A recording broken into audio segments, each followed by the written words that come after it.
everybody, and welcome back to the Cinefile, the podcast celebrating cinema one film at a time. Each week, my co-host Jake Biller and I break down a movie, discussing everything from mise-en-scène to scenes you missed. Today, Jake and I travel to Ta Lo and talk 2021's Shang-Chi and the Legend of the Ten Rings. Now, Jake, this was my pick this week, and I know how you are not a Marvel fan. So, This is correct. I decided, you know what? We're going to watch a Marvel movie. But actually, this movie came out around 2 years ago at the end of this month. It came out around Labor Day in 2021. So it's about 2 years since. We've had a lot of ups and downs with the MCU for the folks watching that do enjoy the MCU. And it's a little bit different. So I wanted to hear your thoughts, Jake, on Shang-Chi. So, as we've talked about on this podcast, there are Marvel movies I enjoy. Okay, go back to the Guardians of the Galaxy. Yeah, those are great. Yeah, those are great. I like those. I like the Thor movies. What else do I like? I've seen the first Doctor Strange, and I've seen Black Panther, and those were good too. But then there are other Marvel movies that I'm kind of about, and this is a movie that I'm kind of about. You hyped this up a lot, and I went into this, and yeah, it has its redeemable qualities, and it's not. I'm not going to sit here and say it's a bad movie. And for Marvel fans, I'm sure they see this in a more positive light than I do, but as someone who's not invested in Marvel necessarily, I just found it kind of meh. You know, it's not one that I was like, I needed to see this movie, and that's okay. But yeah, it just kind of left me kind of, as the kids would say, this is a very kind of mid movie. And you texted me that when you watched it, and I was a little devastated because I really like this movie. So I actually think you do like this movie, and you're just mad because I didn't like School of Rock as much as you did. I say, how many movies have we done that I've picked and you haven't liked, and vice versa? I think twice. Because you really didn't like Bull Durham, and you didn't like School of Rock. Yeah, and then this is the first one that you've outright told me you didn't really enjoy. I kind of drank some haterade on the John Wick series, but well, haterade aside, this is a movie that I've seen now, I think 7 times, maybe 8. I know I saw it, I think maybe at least 5 times in theaters. I was kind of going back through it, and now in 2021. There wasn't a ton of film going out to cinemas. So this was one that I really enjoyed and watched again and again. And I had seen Simu Liu, who plays Shang-Chi. I had seen him in Kim's Convenience, which is a great show on Netflix. It's a Canadian like sitcom, and it's like low-key really funny. And Simu Liu is really good in it. And I remember when they announced this film, I was like, this seems so dumb. So dumb. I went in with kind of mid expectations, and I really enjoyed it. Now we're going to kind of break down throughout this episode some of the reasons why Jake may think it's a little bit more mid and I might not.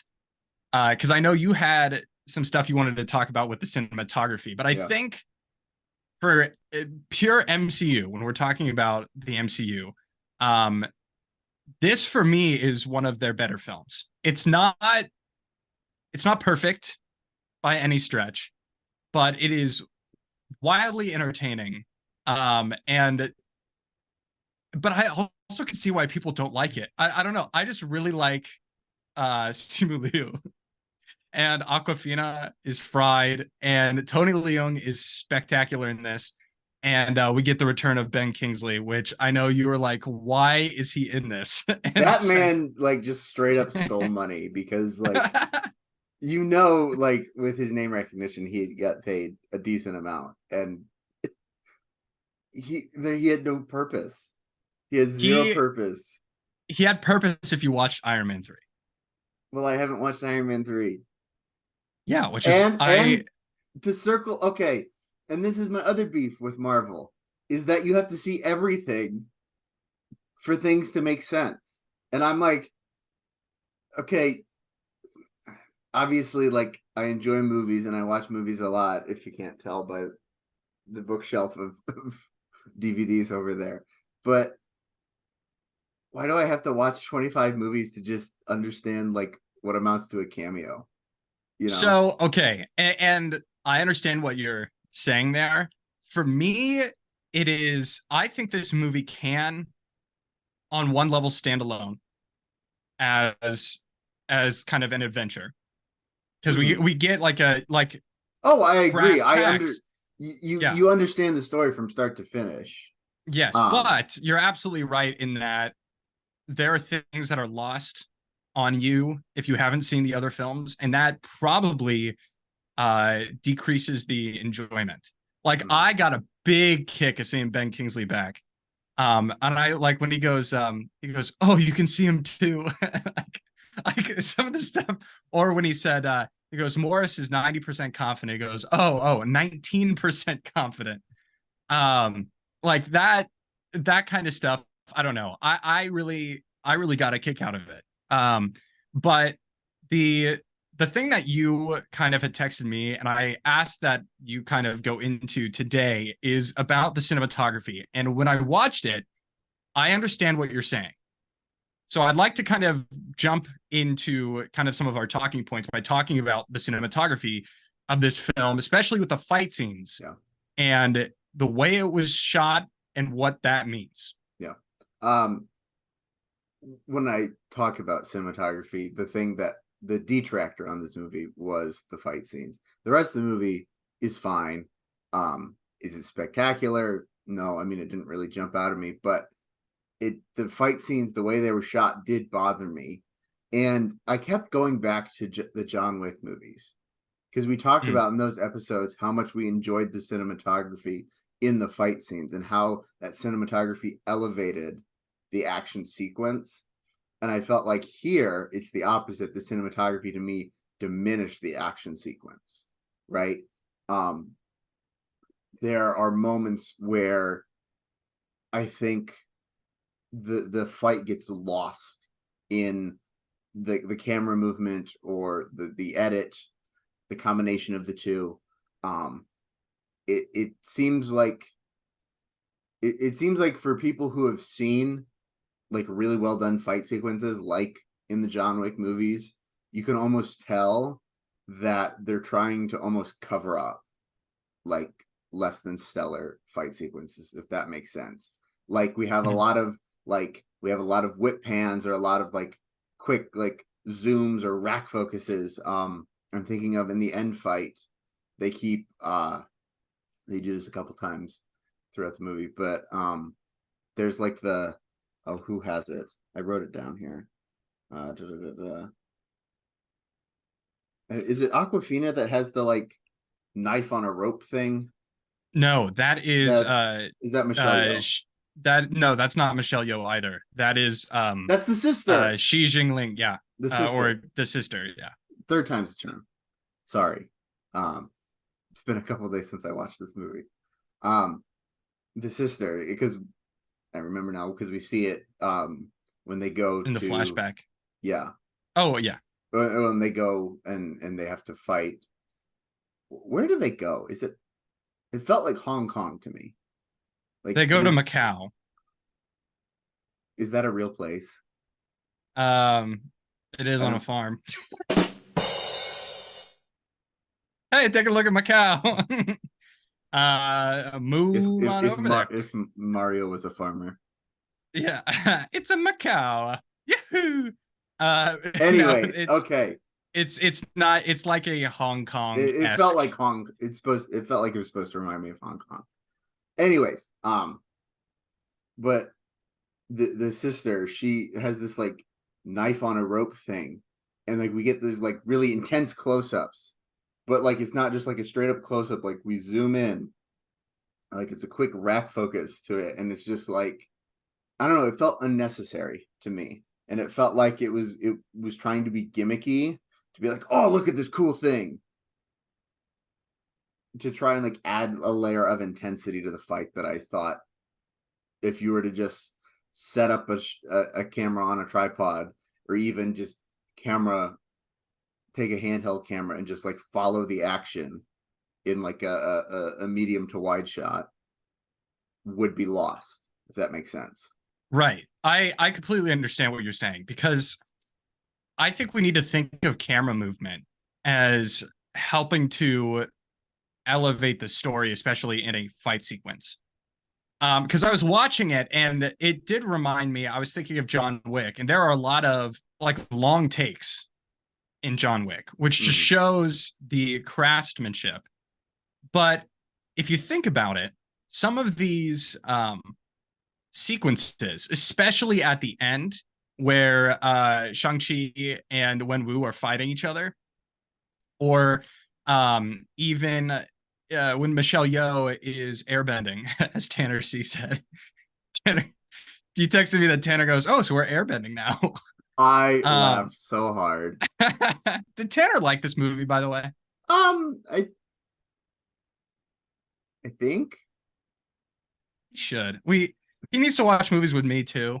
We need to all watch these together so that I can like convince him to like stuff. But because as somebody with an opinion that is correct most of the time. Okay.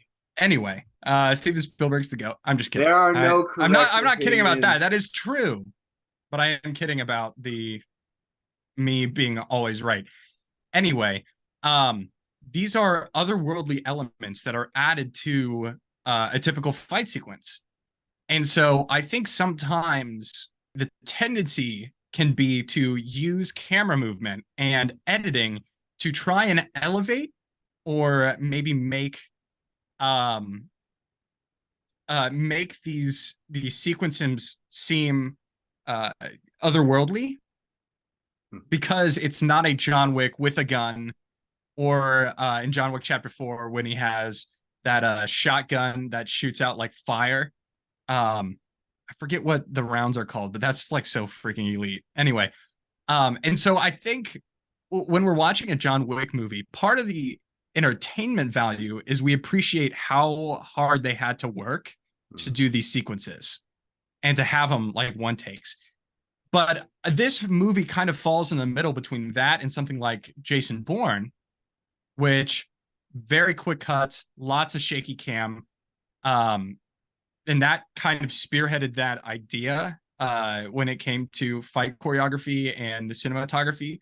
And so this, I think, is somewhere in the middle. The One of my favorite sequences is the bus sequence in this, and I was specifically watching, and especially there's a great shot where it's following Shang-Chi as he makes his way through the bus. But when we understand how much CGI they use in this movie, how much they rely on, my understanding as well is that the directors don't always direct the fight sequences. Hmm. This is Interesting. very much a machine of Yeah. a film studio. So I don't think they always direct the fight sequences. That's why they may always seem kind of similar. No. Um, but I think you're right. There was like some wasted potential here Hmm. of the style of fighting was very Jackie Chan. Yeah. And I'm not just saying that because the outfits kind of reminded me of like the new Jackie Chan adventures or whatever. Which I texted you as like I would watch Simu Liu as a young Jackie Chan in that. But Jackie Chan uses a lot of practical elements in his fighting. Hmm. So I was watching Rush Hour the other week, and he was like using a steering wheel to fight. So it's not hand to hand like a Bruce Lee, but he uses what it is at his disposal. And so Yeah. I kind of really enjoyed that, especially with the bus sequence. Um, But yeah, so I think you're absolutely right, and I can completely understand where you're coming from. Um, if this movie were spectacular, I think the first thing they would need to work on is kind of embracing more of that John Wick, especially with this martial arts. So Yeah. it can kind of, it's not Scarlet Witch, right? Or Doctor Strange, where Hmm. he's doing this a bunch. I think we could kind of embrace that. But uh, yeah, I don't know. Those are kind of my Yeah. thoughts on what you were saying. Two things. One, I felt like for as much as this movie, like it seemed like it was a movie, and I don't mean just to say this because it takes place in Asia and has a lot of Asian influences. I don't mean it just on that level. It seems to like be a movie that wants to be about martial arts, right? In a way, it wants to kind of be connected to that idea, and like kind of like the origins of martial arts, like in the backstories. Kind of at the beginning of the movie. It seems like that once in Tao Lo, it wants to kind of tap into that. And so for me, then to follow that up with what seemed to me like less than stellar fight sequences seemed like a disservice. Like Mm, if that wasn't like what our story was seeming to tap into, I probably wouldn't mind it. If that makes sense. yes. Like if this was just like people fighting on the street or whatever, or like if it was trying to tap into anything besides like an ancient fighting style, it would work. But the fact that seems to be what our story is tapping into, and that's what our main character is trying to kind of tap back into, like his past that he's covered up, and trying to like be drawn back into that, and kind of rediscover himself and discover his identity. It feels a disservice, like I said. Um, so I think that you also have to place when you look at fight sequences, I think you also have to place them in the context of the story and what purpose they serve. And I think for this movie, I would have liked to see. To me, they serve a bigger purpose, shall we say? So I'd have liked to see them executed a little better. Mm, Two, something you said talking about Jackie Chan, how he fights in a very practical way, using things around him. I think it was probably harder to shoot these fight sequences knowing how much green screen they used, yeah. because you're trying to do a highly choreographed, intense fight, not understanding really at like at like a um uh how do I want to say I this? mean, you don't know your surroundings Yeah, necessarily. you may like know like from what the director described to you, or like the actors may have even seen renderings, but like the simple fact of like that's not what your eye is seeing when you're in the midst of doing the fight. Right. If that makes sense. Yeah. It doesn't feel um this is my recent Chris Nolan appreciation post Oppenheimer coming out here. It doesn't feel like it has that element of danger. It doesn't feel like there's that bite to it. Um, Chris Nolan talked about that's why he wanted to use practical effects in doing the atomic bomb explosion in Oppenheimer, because he wanted to have that sense of danger to it, because he felt like that CGI lacks that. And I think you see CGI lacking that sense of danger because the actors aren't in actual peril. And like you can make the argument that even in a practical environment, like actors aren't ever really in peril because there's safety checks and harnesses and blah blah blah. But there's that like instinctual human reaction to like, oh, this situation seems dangerous. And I think when you're filming in front of a green screen, you can't replicate that. Yeah. I mean, look at the prequels. All three of kind of the main act, Yeah. Natalie Portman, Ewan McGregor, and Hayden Christensen, have all talked about how difficult it was to shoot the prequels because they didn't know what was going on. Like there's a great behind the scenes thing of Ewan McGregor as Obi-Wan going and sitting on a blue box, and that ended up him sitting on one of the chairs in Camino. Um, and it's like the whole place is blue. So those are some really otherworldly elements, and they found it very difficult, at least at the beginning, to act when they didn't know what was around them. Yeah. They were just told, okay, it's going to look kind of like this, and you kind of have to figure it out. And so that I can definitely see, especially when, I mean, you've got a big flying dragon in the third act of this movie, and freaking Narnia lions everywhere. Like we got Aslan 1, 2, and 3 strapping up, you know, getting getting ready to fight.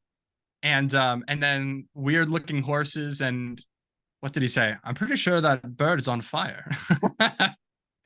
Ben Kingsley, man. And so all of these weird otherworldly elements are kind of hard to act against because you don't see them. So I completely understand that there.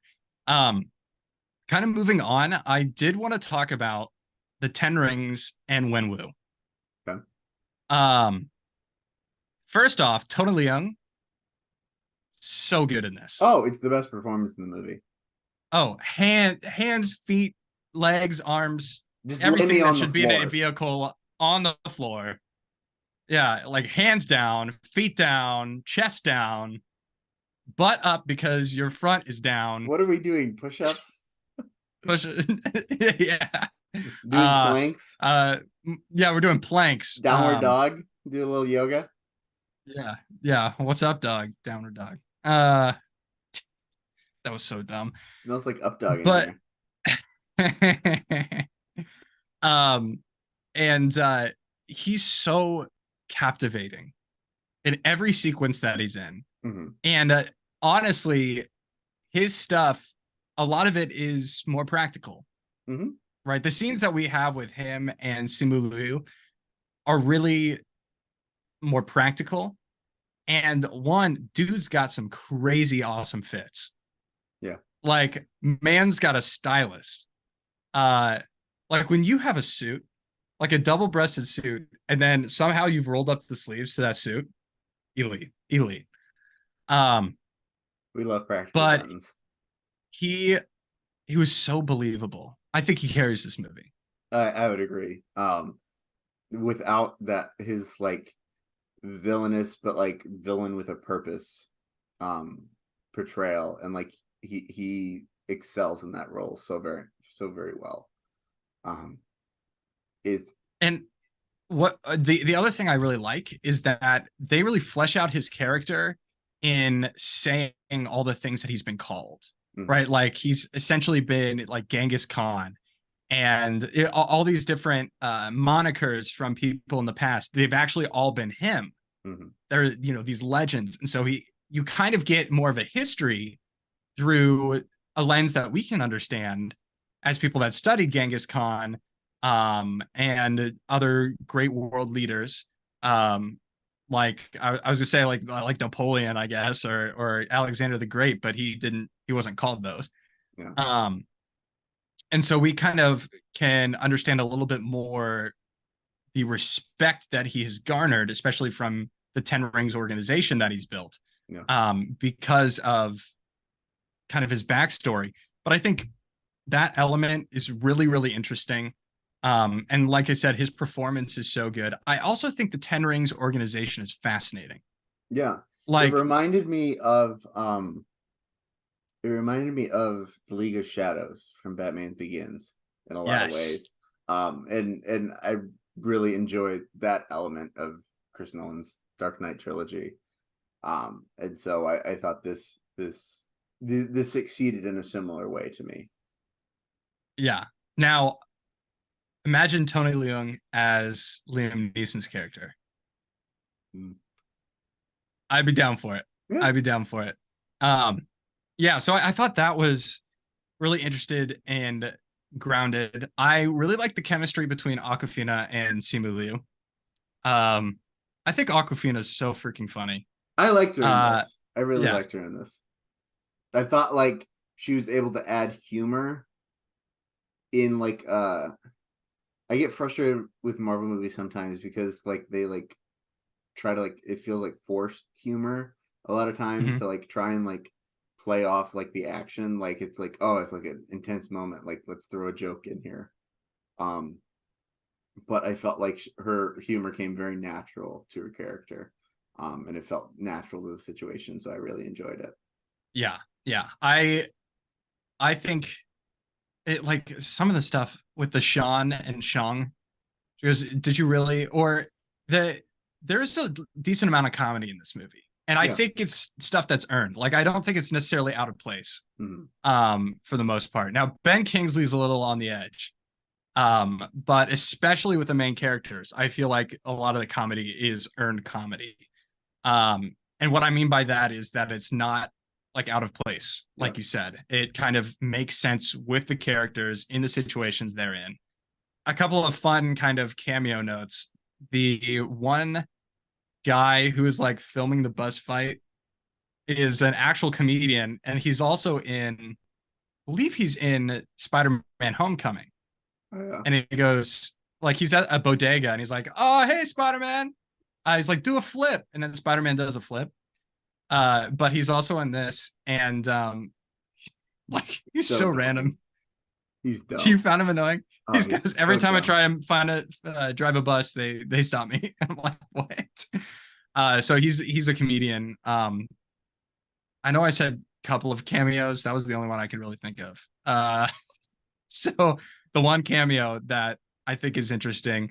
Um, Also, well, I guess technically he's a cameo. Wong is in this. Yeah. And Wong is just so elite. I love Wong. Yeah. He's Benedict Wong, who plays Wong. Um, just again, awesome. They're like, you know what? Your name is so awesome. That's just who you are. He is he's so funny. And his humor is so kind of like deadpan, like he Hmm. plays it kind of serious. Um, but It almost has a Drax flavor to it. Like not yes, like full Drax, but like a sprinkle of Drax. yeah, just a Salt Bay An essence of Drax. essence of drag. Essence of Drax. Um, like okay, so here's another question for you. You said you've seen some of Hmm. the Marvel films. You said this was mid. Would you say like I mean, I'm not going to ask you to do a ranking. You haven't prepared for that. But would you say overall this is kind of well, actually, is this something you expected? Like, did you walk into this thinking, okay, this isn't going to be that great or different or interesting? No, I You expected know, it to be good because you said it was good. You said but okay. Also, like when you said like you're really gonna love this, I was like, watch me not love it. um, Like can we that just thought like the things I definitely. like? Okay. We like a lot of the same things. All Yeah, we right. do. We do like a We lot. love Star Wars. All We love Harry Potter. We love a lot of other things. We love Steven Spielberg. We love John Williams. Like we can't love everything. Like we're not that is copies. true. That is Um, true. because the world could not handle two of either of us. Could you Um, imagine? yeah. Yeah, yeah. Um, so yeah, no, I thought you were gonna like this. And It I think there's a lot of potential. there I was and honestly, okay, you're really gonna hate this comment. okay. I felt like perhaps like most of like the lacklusterness for this movie. Um, I didn't really care for Simu Liu in this. I thought for 2/3 of this movie he was very bland. So I thought that like and very bland in like the fact that like it wasn't heroic. Like he didn't seem like very like Did he seem like he lacked purpose in a way? a lot of it. Yeah, he was just kind of like, I'm here now. Now I'm here. Now I'm here. And then it's like I can see that. Yeah. we get to like the third act, and he's just like, all right, I'm gonna be a hero now for like to like honor my mother's legacy. And it's just like, okay, like it felt like I knew that's where it was going, but like it felt like there was no build up to that for me. There was That's no valid. That's character very valid. development towards that.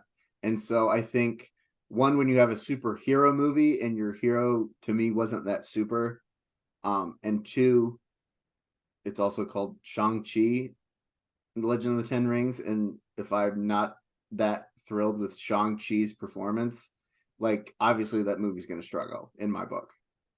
Yeah, I remember you texted me that. And then I also said, I was like, so do you just not like him as an actor, or did you not like No, his because performance? I loved him in Barbie. I Yeah, thought he added a really interesting layer to Barbie. So he's fried in Barbie. yeah, He goes, yeah, you want me to look into your eyes as I sing this song I definitely wrote?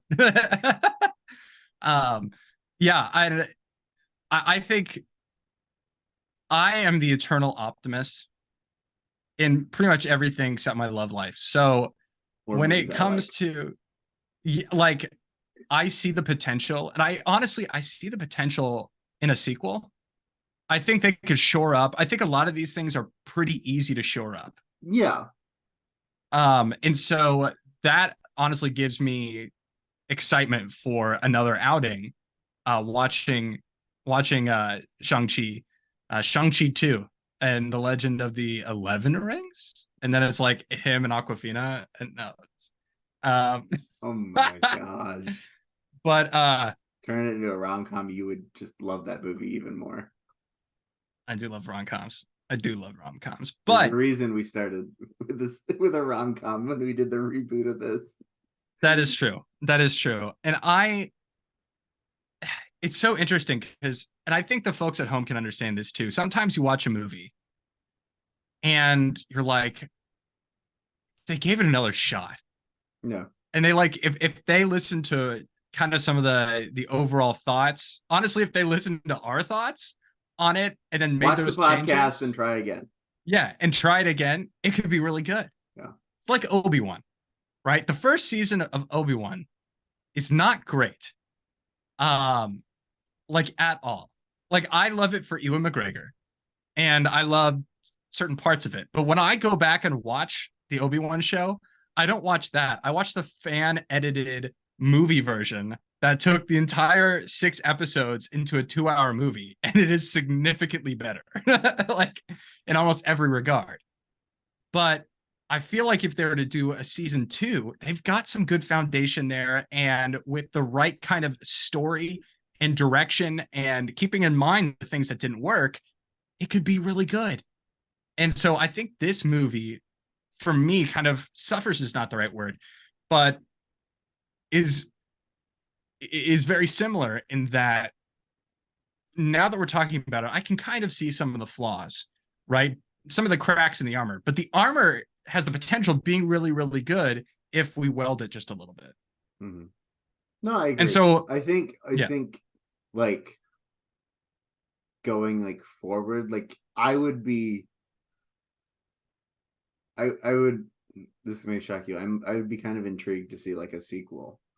Just because like we got to the third act and I felt like he finally stepped into like a heroic role and like it was like he was like, "Oh, this is what I wanted you to be like all the movie."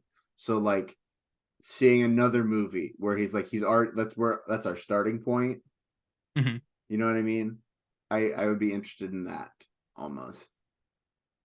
Yeah. And so I think sometimes it's almost like when you know the backstory of how something is made, you appreciate it more. Mm-hmm. I think in almost and I could be, there's always exceptions, but for instance, like with Star Wars, I know how it was made. So I appreciate it more than somebody else who comes in fresh and hasn't seen it because they're like, I've basically seen this movie before. And that's when I say you gotta take yourself back to 1977. Nobody had ever seen anything like it. ILM was created. They had to create the Dijkstraflex. They had to create all of these different visual elements that were just in George Lucas's head that you have a different appreciation for it. And so I think with the MCU in particular, as they've built up so much goodwill with a lot of people over the last 15 years or whatever. Wow, it has been 15 years. That's wild. over the last 15 years that I think they're willing to look the other way on some things. And maybe that is why I'm coming in saying I really enjoy this movie. And you are coming in kind of more fresh and saying, there's some significant flaws. Mm-hmm. So the last thing I really wanted to talk about before we go into Rosebud and Thorn is the soundtrack. Okay. Full of bangers. Like the music in this movie is great. Not even like the score is pretty good. I actually like the score, but the soundtrack itself is spectacular. Like the early in the morning, that one, and then just all of the different songs they've added into it. And I really they did something similar with Black Panther, and I really like that too. So I don't know. I don't know if you like that, I liked but it. yeah, I guess it wasn't like it was. It wasn't so much like it stood out in the fact like, oh, like I want to go like get that song and listen to it. Like I want to add that to my playlist. It wasn't that kind of vibe for me, but like in the context of the movie, like it felt like I was like, okay, yeah, like this is the music he listens to. You know what I mean? yeah, And yeah. like And I appreciated that. yeah, I mean, I really, I don't know.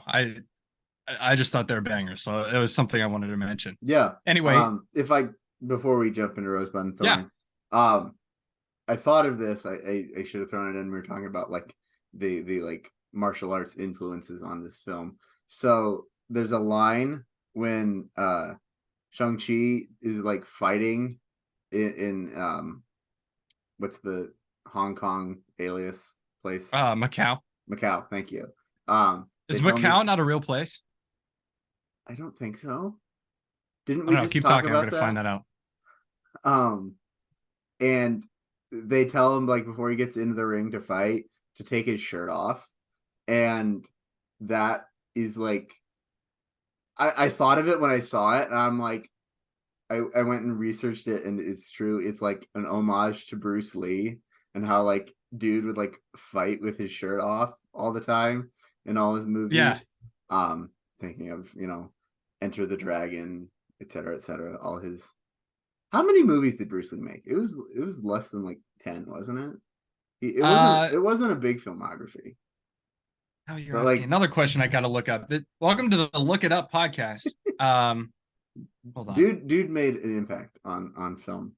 And Yeah, and his actually, son got impacted by a bullet on a oh film. yeah. Well, they talked about making this in like the 80s or the 90s, I read, with Yeah, his son. Oh, they what's his did. son's name? Brandon. Brandon. Yeah. Yeah. They talked about making it with Brandon Lee as Shang-Chi. And so I don't know. I had to throw that in there. I thought that was a really neat little element of like take your shirt off. And I'm like, it's Bruce Lee. It's about Bruce Lee. Yeah, his filmography is not. It's not extensive. Well, I mean, because he Yeah, died, obviously. right. Like when it looks at box office performance. 1, 2, 3. Enter the 8 box Dragon. office. Yeah. And yeah, Enter the Dragon, Game of Death, Circle of Iron, Game of Death 2, Electric Boogaloo. No, I'm just kidding. Um, Stop. he was in Batman. Interesting. Yeah. So I mean, he wasn't in a ton of stuff. No. But dude was. If you also noticed, young Shang-Chi is wearing like a yellow jumpsuit. Mm-hmm. For part of his training, and that was an homage. Yeah. Um, but yeah, it's Macau, real Mm-hmm. place It is. across the yes, and it is across the river from Hong Kong. Hong Kong. So Oh. yeah, Hong Kong, Macau. Oh my gosh. I Or if apologize you're to the from people like of the South or Macau for something, not. you're like honk. You want a honk honk Macau? That why would you do that? Why would you take a goose and strap it onto a cow? Hong Kong, Macau. I don't know how to recover from that. I don't think there's any There recovery is from no that. way to recover from that. So now we're just going to jump right into Rosebud and Thorn. As always, I'm passing it off to Jake. Jake, what are your Rosebud and Thorn? Consulting my handy dandy one sheet of notes here. Rose, Awkwafina, Tony Leung. Okay, yeah, those are my two roses. I thought there was a third. I just have two. Oh, I thought you were just going to be like, and nothing else. That is Yeah. the end of Rosebud and Thorn. No, those are my two roses. I think those are the two standout performances. Like we've talked about, Tony Leung really kind of stole all the scenes. Like was a great villain, but was able to add a lot of layers and give it like a very like earned backstory, which I really enjoyed. It was almost like he was like a villain that like you were rooting for, you know, because like you understood that much of his story. So I really like that. And then Awkwafina, I felt like she was able to like add like a lot of like humor and levity without being forced. So I really enjoyed that here. Buds, like we've talked about the cinematography, I really just felt like it was a kind of hid the action sequences more than it accentuated them, to put it to put it succinctly. Shang-Chi, like I said, I thought he was kind of bland for like the first two acts of this movie. And for a movie that's called Shang-Chi, like I want Shang-Chi to lead the movie. So those are my buds. And then thorns, I have two as well. Trevor, Ben Kingsley's character, is such a throwaway. And like, okay, I understand like if I saw Iron Man 3, like it would mean something, but I haven't and it doesn't. And if we're just talking about this movie, it was a complete, like you could cut out that. Like literally instead of having him like having them find Trevor, have him find the like six-legged no-face wing thing. And like the movie is the chicken like, pig. It's the same movie then. Yeah. But without like a wasted character. And with a name with such a big name like Ben Kingsley, like I wanted some substance to him. So that was frustrating. And then the CGI in this is really bad at sometimes. Like when they're in the forest, I'm sorry, like it does not look good. It looks completely unnatural, and that really, really bothered me. So bad CGI. It's going to be another thorn for me. That's interesting. The CGI, I think this is another conversation for another movie, but what are our expectations? Right? Because we've got something like Avatar Way of Water, which is insane, but it took freaking a million years to make it. And then you've got movies like this where it's passable, but it's nothing spectacular. And it's like, what is the cutoff? But I think that's a discussion for another pod. For me, I would definitely say Tony Leung has a rose for me. Dude is just so good, and I kind of want to. This was one of those performances where you're like, I want to watch his filmography now. Yeah, because he's like, I think he's in Infernal Affairs. I could be wrong about that, but that's the movie that The Departed was based off of. And The Departed, it's great. Yeah. So I think I'd like Infernal Affairs. Awkwafina as well. I just loved her in this. And then I am gonna say Simu Liu. I just like that guy. I just like everything about him. Now, did he have a stronger performance in Barbie? From what I've seen, which I still have not seen Barbie yet. How have you I not worked seen about Barbie? because I've worked about 1 billion of them. But from the moments that I've seen with Simu Liu, he's better in that than he is in this. Yeah. I think he has more to work with. For Buds, I would say that the story. I think there's a lot of potential in this world that just was not there. That I kind of wanted to see. And thorns. I think the only thorn is the fact that we're not getting Shang-Chi 2 for a while. And they really set it up. that like we want to see this movie. I want to see Shang-Chi too. So obviously I've let a lot more pass than you have because yeah, the CGI wasn't great, but also that didn't break the like I'm watching a movie about a guy with 10 magic rings that uses them as both a shield and a whip, and another guy who is fighting him with a dragon at one point. So, you know, acceptable, I guess. Uh so yeah, and like I said, I kind of like this movie more than you. So I don't have as many buds or thorns. Next, we're going to talk about who we think we are. I got a good one for you, but I want to hear who you think I am. So all my comments about Trevor being a wasted character aside, I think you're Trevor. Why? What? Because Why am I Trevor? because he's an actor and you like to act. He. But he's a dumbass. But he's funny. He thought Planet of the Apes. And he goes, "How did you get those monkeys to do it?" And he goes, "Oh, you mean?" And he said something about like, "Yeah, they were acting like they were riding the horses." And I'm like, "This dude is such an idiot."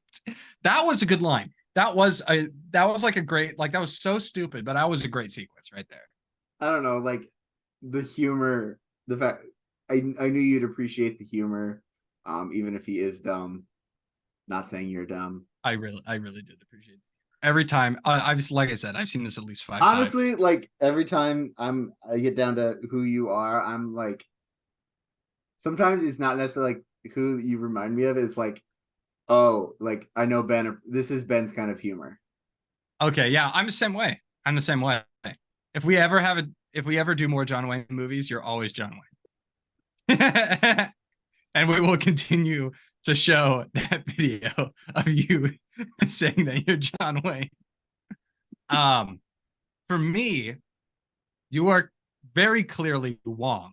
Like at the end of movie Wong is you, including the when he is with Katie and Shang-Chi and they're singing karaoke. Yes. But when he just like walks in, he goes, Shang-Chi. He's basically like, where you at? And then he grabs a girl's drink, drinks the drink, he like, you're coming with me. and then at the post credit when they're like, oh, we could go and take it, or and then you see him, he's like, over sideways, or no, it was Hotel California, this one. Yeah, so it was like, welcome to the Hotel California. Which elite that they put Hotel California in. That's one of my favorite albums. That's a great song, great album, great band. So yeah, I like when I saw that, I was like, that is literally so Jake. And Wong is just such a badass that it's like it's Jake. That is for certain. Finally, we're gonna talk some final thoughts.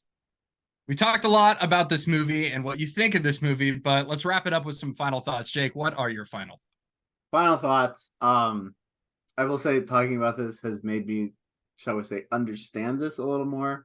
I don't know if I would go as far to say appreciate this more. I also will add the caveat that this is a movie that came out in 2021, so having to deal with making a movie during the pandemic is insane. Just plain and simple. The fact that like they made a movie at all, like over the pandemic, and were able to like make a somewhat successful movie. Yes, I have a lot of qualms about it, but putting it in the context of when they made it, like for all my detractors that in haterade that I've been drinking this episode, I do celebrate the filmmakers for being able to push through the adversity and be able to achieve that. Because it was an incredibly uncertain and hard time. And the fact that like you could push through that and make a movie that a lot of people have obviously really liked, that should be celebrated. So not my cup of tea, but that's okay. That's why they make multiple kinds of tea. There's not just one there's not just tea. There's Earl Grey and green tea and black tea and all kinds of tea, because everyone has different tastes, just like everyone has different tastes in movies. Okay, favorite tea on three.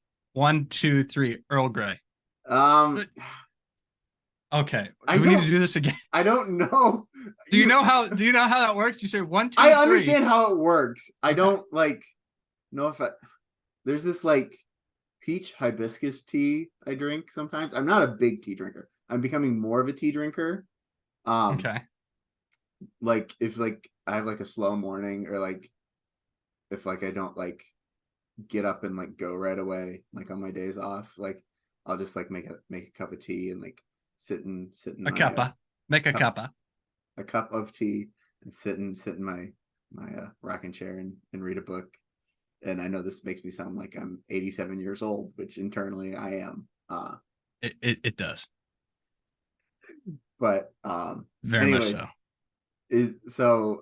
there's a peach hibiscus tea that I actually got from a little shop in Nashville, Indiana. Oh, okay. Sure. Yeah, it was really And you cute want to know why I like Earl Grey? because that's on brand for you. Well, very much so. No, Patrick Stewart as Captain Jean-Luc Picard likes Earl Grey tea. And so when You I like Captain Picard. do, dude's elite. But when I first I don't like coffee. If I wanted to drink bean juice, I'd go to Chipotle. I so I was like, okay, might as well try tea. And I got to Starbucks. I went to Starbucks to try tea. And they said, what do you like? And I saw Earl Grey and I was like, Card drinks Earl Grey.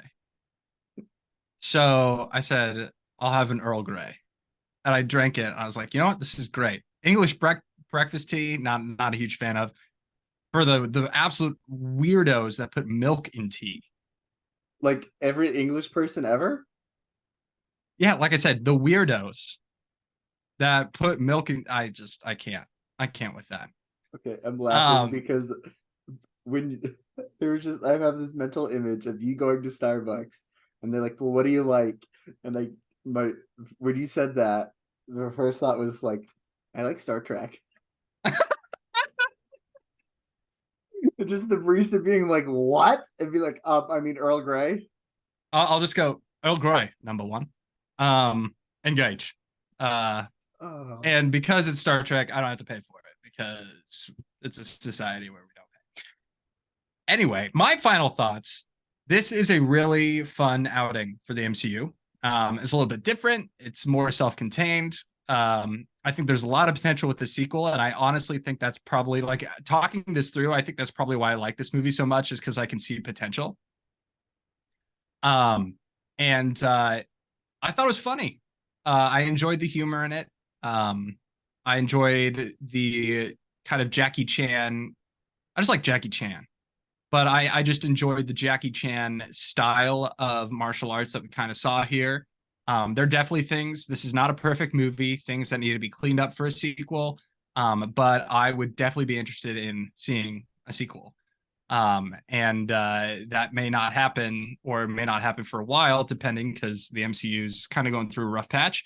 But when you've been around 15 years, you can't all have dubs every single time. But the question is, what do you guys think? Did you like this movie? Did you not? Let us know your review, your Rosebud and Thorn, final thoughts in the comments down below. If you like this video, hit that like button and hit that subscribe button, ring that bell to get all notifications on upcoming content. Next week, we are doing Cycles Do the Right Thing, because it is always important to do the right thing. And sometimes the right thing is not the easy thing, but I'm going to step off that soapbox and remind you to follow us on social media. Follow myself and Jake on our personal Instagrams. Jake also has an X, Twitter, whatever the heck you want to call that. The artist And we, formerly known as Twitter.